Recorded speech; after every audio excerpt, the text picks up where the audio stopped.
Well, hello there. Thank you for joining me. My name is Ron from CamMastery.com, where you can go to learn how to make great videos with Camtasia. In this session, what I want to do is answer some questions. So every Sunday, or just about every Sunday, I like to get together with you and answer some student questions. So I have a course called Camtasia Mastery, and you can find that at cammastery.com/store. But like I said, what I want to do is answer some questions. So if you have a question, you can feel free to type it in the chat if you're here with me live. And if not, feel free to drop it in the comments below and I'll check it out and get back to you. So let's look at our questions for today. We have 7 questions because last couple of weeks I was reviewing some of the content that Lon Naylor shared with me over the course of the year. So got a little bit backed up, but let's get to these questions today. So we have animating handwriting, straight sketch, older placeholders, asset size in library, blurry video, dynamic watermark, and slide to hide an image. So all of these I have listed in the description below. If you want to just jump to the one that is most interesting to you, feel free to click the numeric link right before the title, and that'll jump you right to that section. Of course, unless you're with me live, in which case that doesn't work because I can't go forward in time like that. So first question, somebody had commented on a previous video, great tutorial. Is it possible to make handwriting effect in Camtasia so that it appears one letter after another? So let's take a look at this. I'm going to jump over to Camtasia. And in here, I want to show you what I think this person is talking about. So I'm going to hit play here. And if you see there, it was basically just a animation that showed the content from left to right. And I think that that's what the person is looking for. And so that's the easiest way to do this. If we want to reproduce this type of thing that looks as close to handwriting as we can get, there are a few things we'll want to do. So let's start with going to our annotations, and we need some sort of text. So I'll grab some text and bring it in here. And the next thing we want to do is make sure that it is a font that looks like handwriting. So if I zoom in up here, I will change my font. The one that I thought looked best was Bradley. Did I go too far? Where's Bradley? Bradley, there you are. Bradley Hand. So this is the font that I used. I thought that that looked the most hand-drawn, without looking too scripty. So what I'll do is go back here. We'll zoom back out. I just didn't want it too fancy. There are some really fancy fonts as well. So we want to get this the size that we want. So I'll trust that you know how to do that. Bump this font size up, change it to the information you want to say. If you want to say, I don't know, I used my name, but maybe you want it to say your name. Your name. There we go. So we'll start with creating some sort of annotation with I used, like I said, the Bradley Hand font. Find something that works for you. I don't know if that'll be perfect, but what I'll do then is I'm going to go somewhere inside, like a little bit later in that annotation. And what I'm going to do is add an animation. And the way I do that is Shift-A to add that animation. So when we zoom back out, what I want to do is say before this animation, I want it, well, let me back up. On this animation, let me just work backward and show you what is really happening here. So you can see if I work backward, it's like it's erasing that information. And that's what I want to do here. So what I'm going to say is, at the end, I want it nice and full, but at the beginning, I want it to be cut out from this point back to the beginning. So what I'm going to do is I'm going to crop this text box. All right. To do that, I'm going to use the Alt key on my keyboard. Hold that down, and then this will give me the cropping handles, and I'll just drag this all the way to the left. Okay, so now and the other thing I'm going to do if I zoom in down here is I want to make this probably a little longer, right? So it's like 1 second by default. Let's make it closer to 2 seconds, something like that. All right, and let's play through that. Yeah, all right, so like this 2-second video, this 2-second clip just shows, and it does kind of look like you're writing your name as you go across there. So I like that. That's probably the easiest way to do it. One other thing that I would do is down here in the lower left on the animation, I would right-click the animation And for the easing, excuse me, I would use linear. So now when we zoom back out and I play through this, I think it looks a little more consistent. There we go. So it's like the same speed all the way across. So when you're doing this, a lot of times the animation that they use by default is auto for the way they ease the animation. And I love it. It's great. But there are some cases when I want to use linear to make it just consistent throughout the animation. And I think when you're doing something like a handwriting, that's what you want to do. So create that font, just remove that part at the beginning and then show, kind of reveal the text as you go from left to right. Okay. So that is question 1. Let's look at question 2.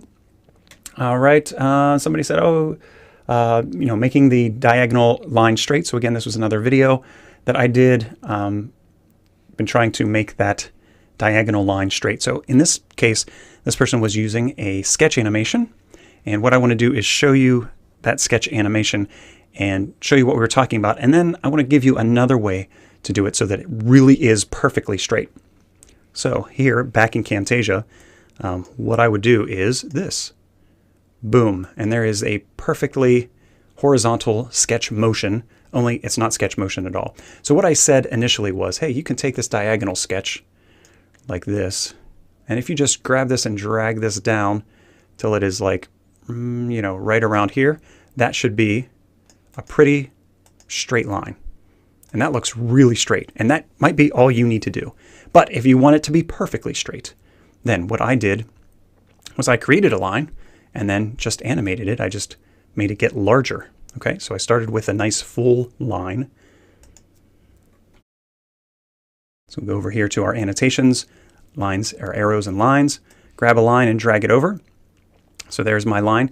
The way that I make it perfectly straight, so if I grab this and I say, I want it to be like this long, but where I can't quite figure out exactly where it is to get it completely horizontal.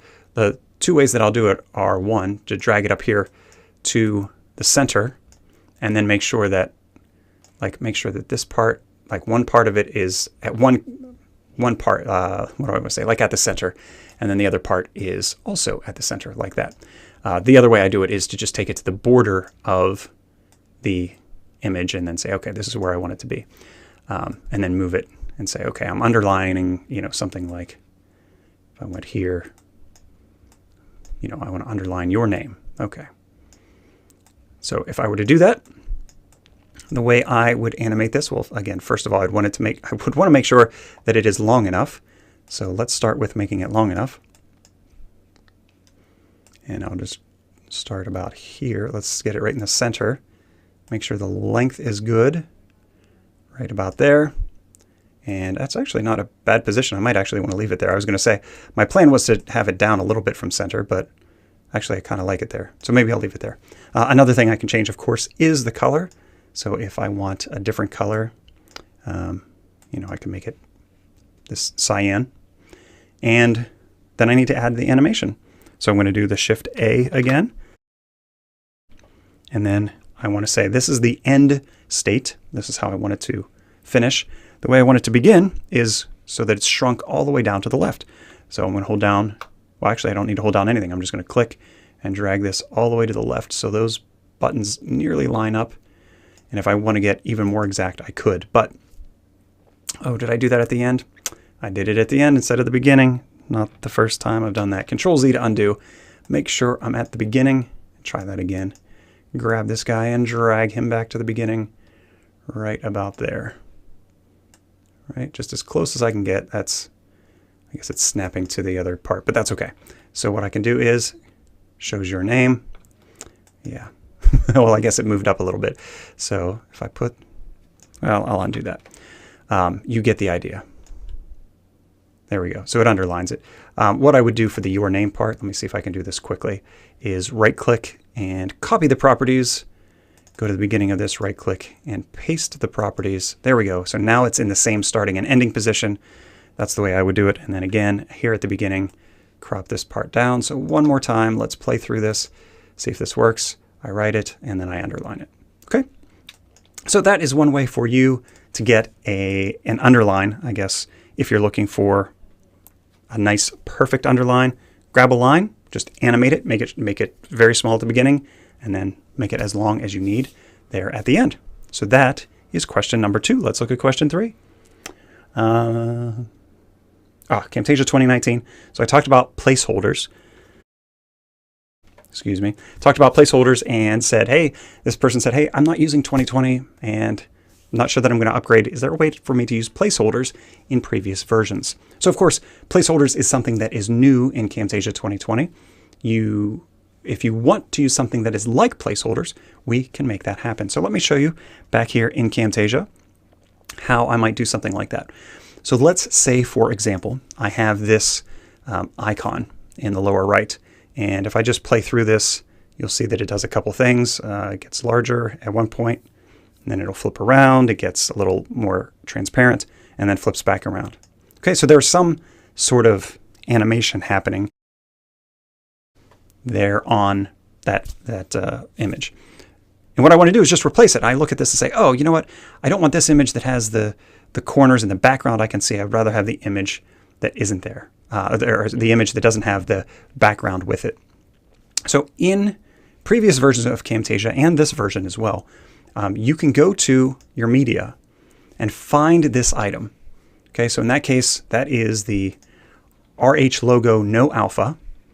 And what I can do is I can replace it. So I can right-click RH logo no alpha. So whatever the item is you're trying to replace, if it's a video or an image or whatever, and I can say, let's update the media. It says, okay, what do you want to update it with? And I say, well, I want it to update with the one that has the alpha, and that's this one. And so now notice that it completely replaced the image. And if I go in, it does the scale, it does the flip, it does the transparency, and it's all this exact same thing, only with a completely different image. Oh, well, maybe not completely different, but it is definitely a different image. So you can see there that I was able to keep everything, every element of this the same, but all I had to do was swap out the image. So right-click and update your media if you need something that is basically like a placeholder. So you put your media in wherever that may be, and then right-click and update the media. And that's the easy way to do that in previous versions of Camtasia. All right, so on to the next question. Huge time saver.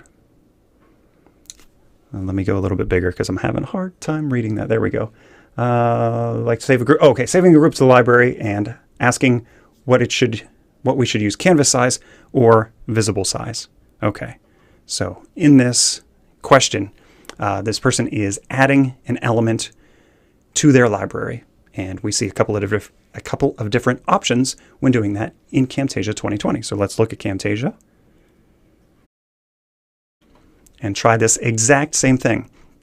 So let me show you an example using my lower third. So you can see that I animate my name, the website, and then they animate away. Okay. Now I want this thing, this group, it's really a couple of grouped items, to be added to my library. And let's look at what this option says. So I'm going to right click, add to library, or Control-Shift-A.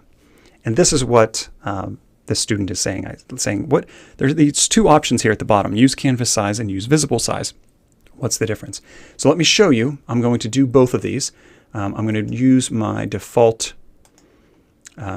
library, and I'm going to call this one lower third canvas.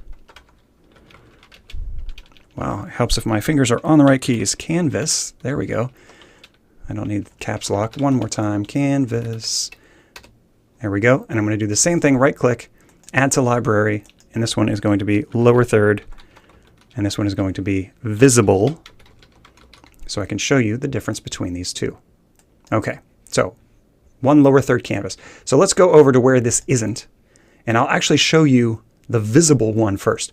So if I just right click and I say add to timeline, I say, okay, how does this look? Okay, great, it looks wonderful, I love it. That works just fine. Now let me delete this, and instead let me grab this visible and drag it over, and then I say, oh, okay. In this case, it is actually making it the size of the entire thing, which surprises me. Is that how it sees this? Oh, it does see this. Okay, got to back up. Let's back up, do this one more time. I actually need this group to be the visible size. So what I had was the group actually existed as the size of the canvas. So both of those options were exactly the same. Let's fix that. Right click, delete it, right click, delete it, delete it. Let's do it one more time quickly because there we go. So this piece down here. All right, I'm going to do it. Add to the library. Lower third, this one is going to be the canvas. And this one is going to be the visible. Lower third, visible size. Okay, so let's do this again. So I'm going to go out here and I'm going to right click visible and add to timeline at playhead. There we go. So now you can see that it put it right in the middle of my canvas.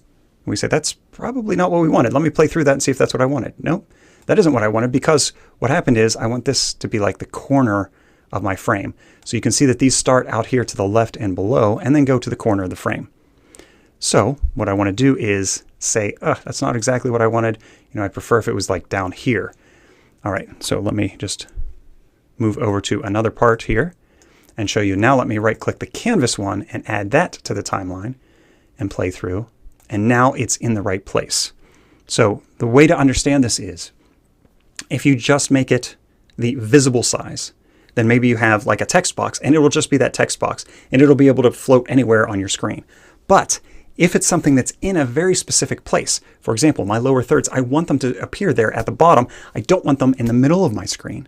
Then in that case, I'll want to choose canvas. So if you're not sure, canvas is the way to go, and canvas is the one that appears by default. But like I said, if you have something small like a sketch motion or keyboard shortcut or something like that, and you want to be able to put it wherever you want on the screen, then visible is really all you need there. So that's the difference between those two library options. So let's go to our next question. All right, another time I'm going to have to zoom in here. Let's see, middle of the course, an issue with images. Okay, tried recording. Let me see.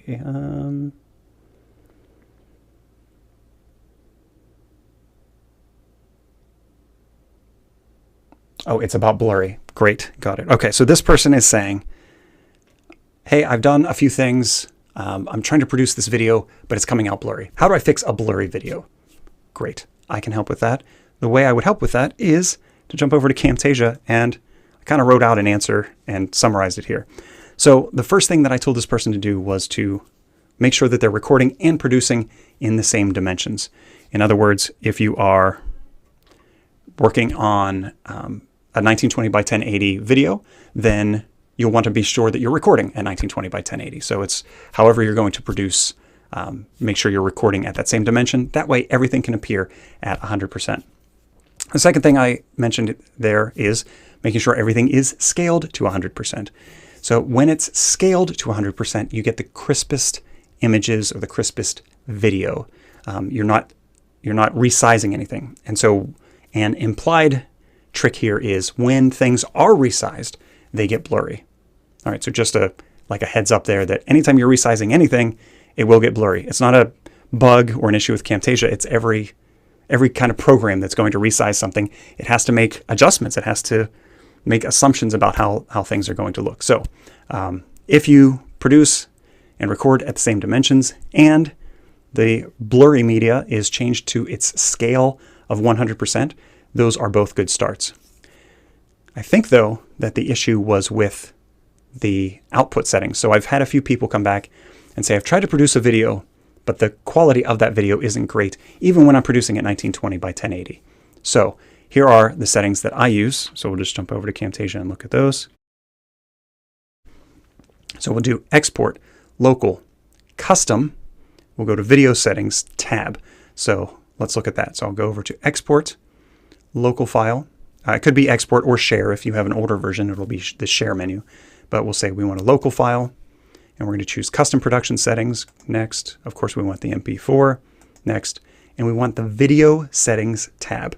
Okay, now here in video settings, this is where I have gone in and I have updated some things. So I would put, I believe that this starts at maybe baseline or main. If you change this H.264 profile to high, that's great.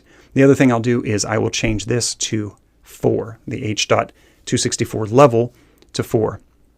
This assumes that you're using a 1920 by 1080 video.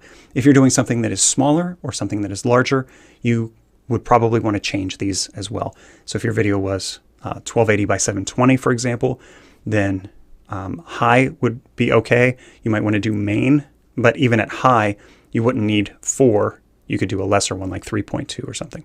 So anyway, like I said, the settings I'm giving you now are just for the 1920 by 1080, but it should work for most videos as well.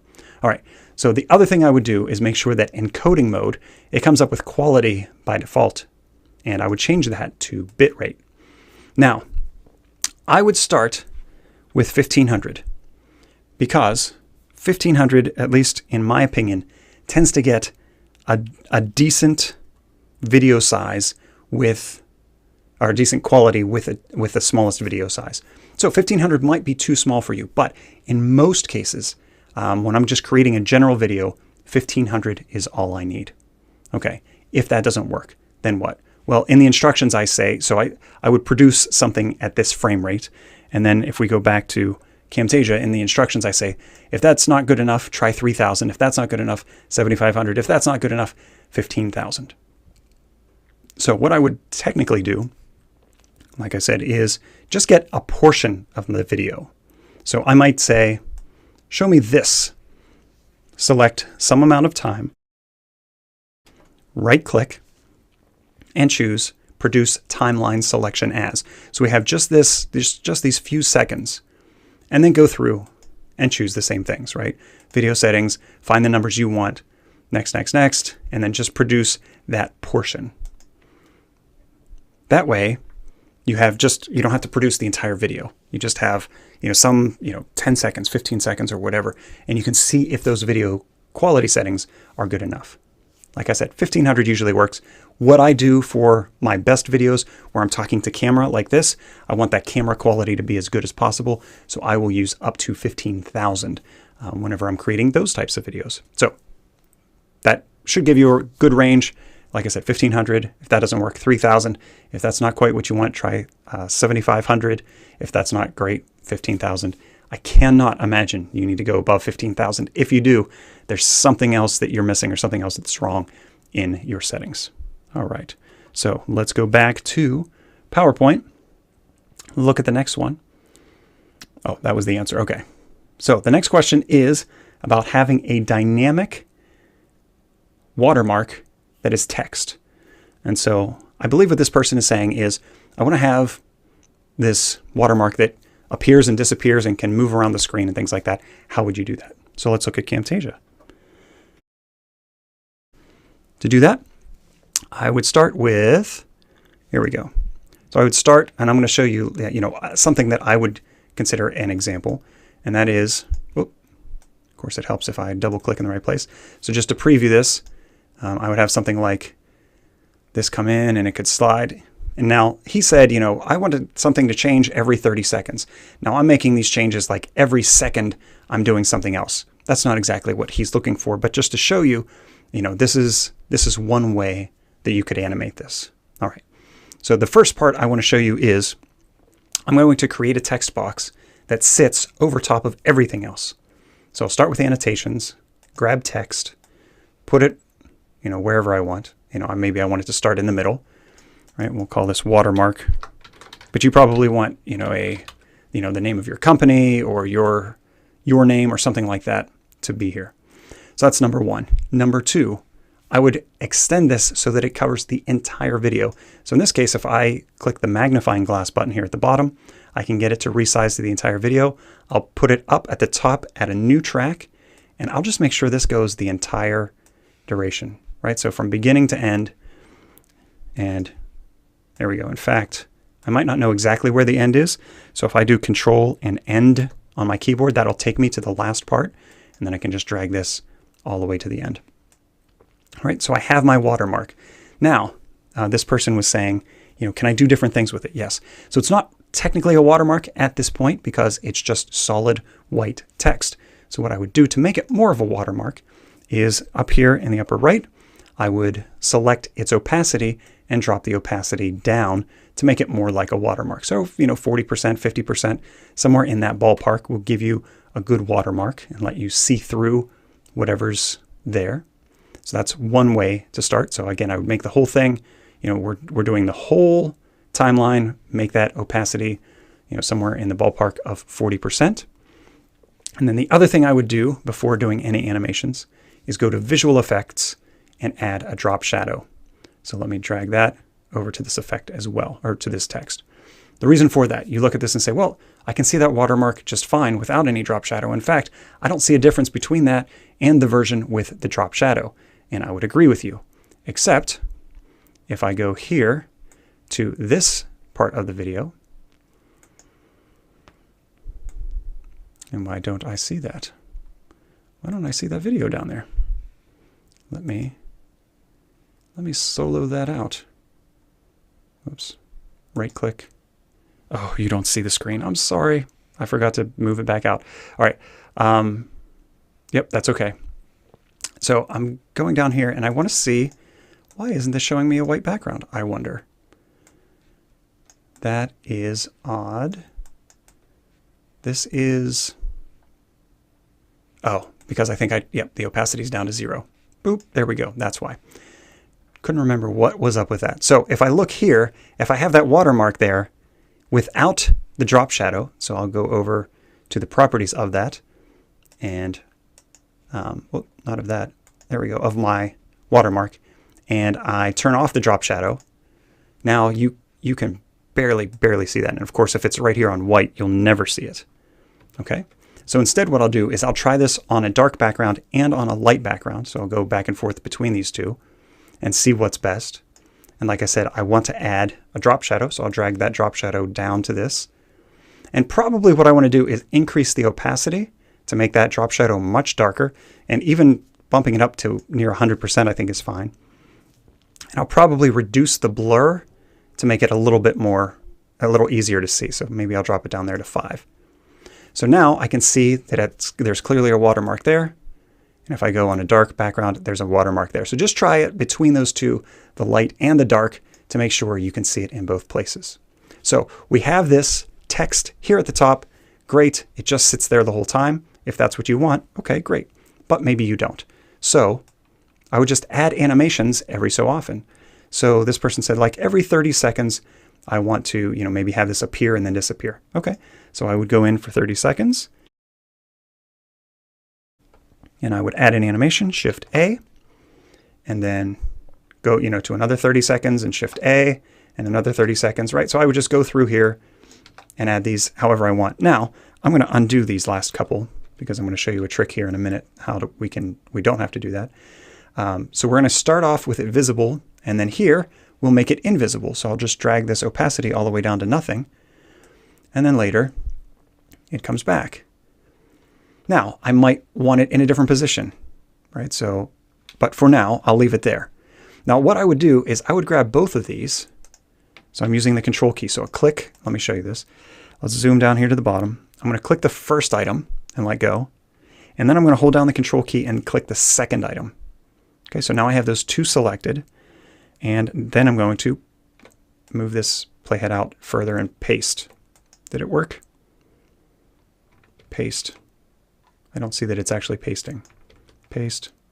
Nope, it's pasting something else instead. Let me try that again. So let's try these. Oop.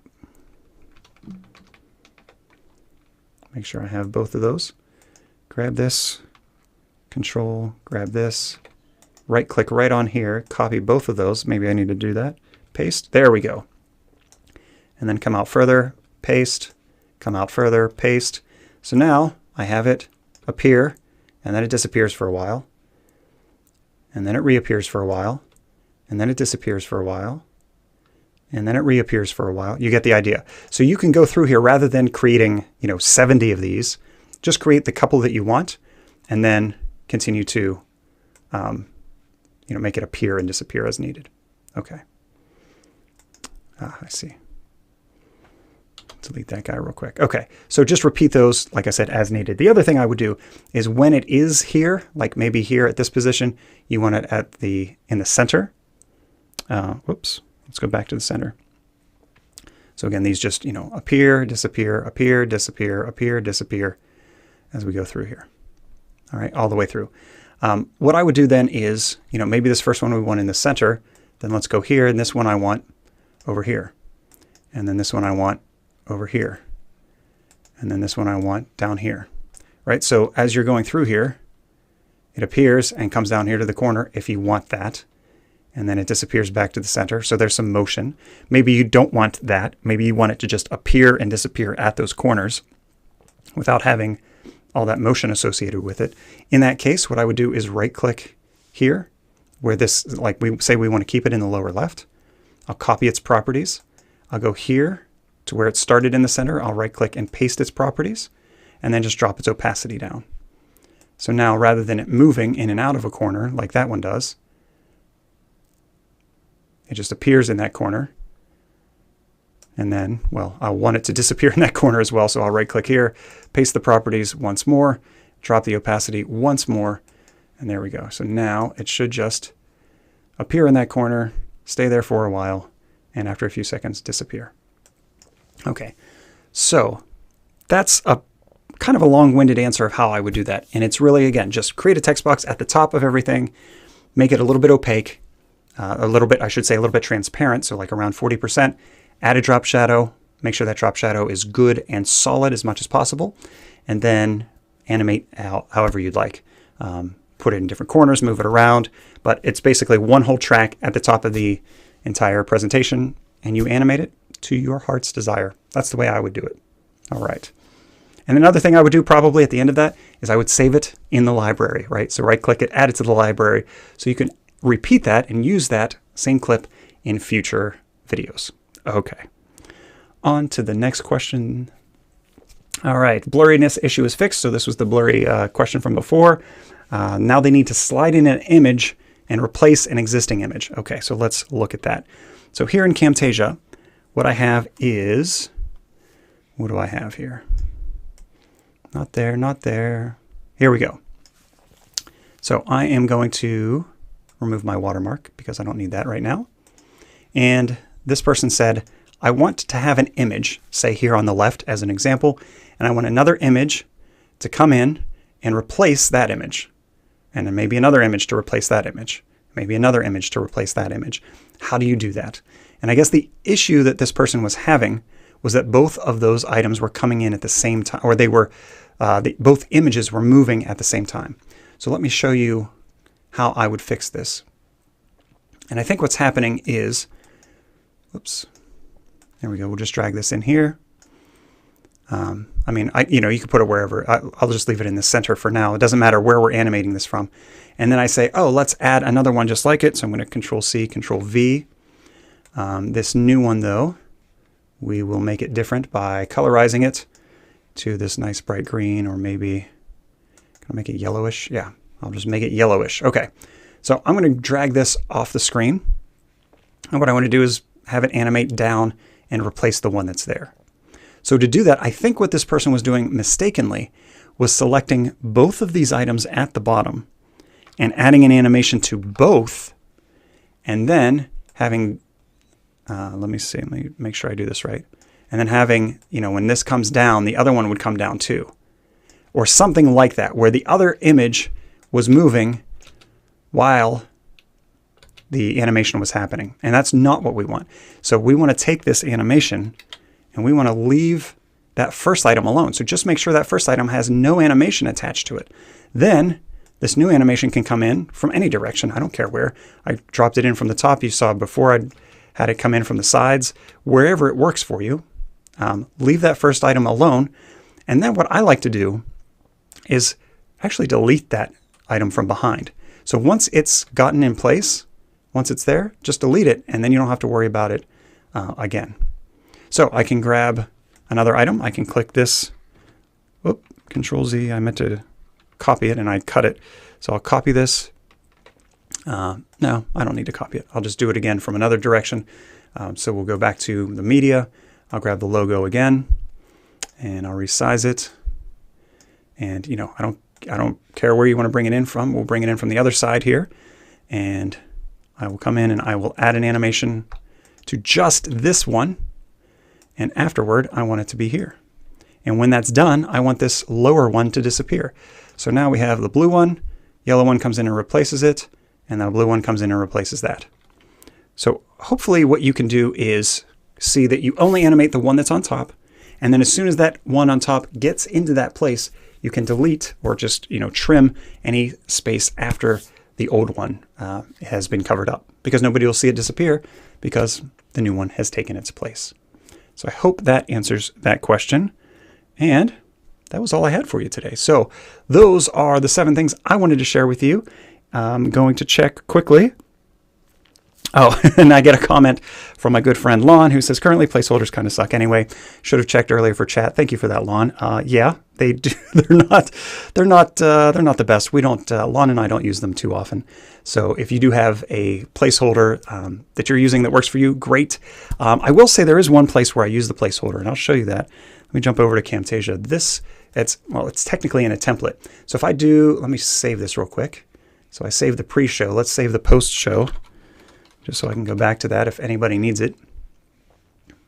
And I hit enter. There we go. I'm going to do a file, new project from template. And I do my free lesson Fridays. So I'm going to click that one, or double click, I should say. And with my free lesson Friday, what I have is the same intro to each of these free lesson Fridays.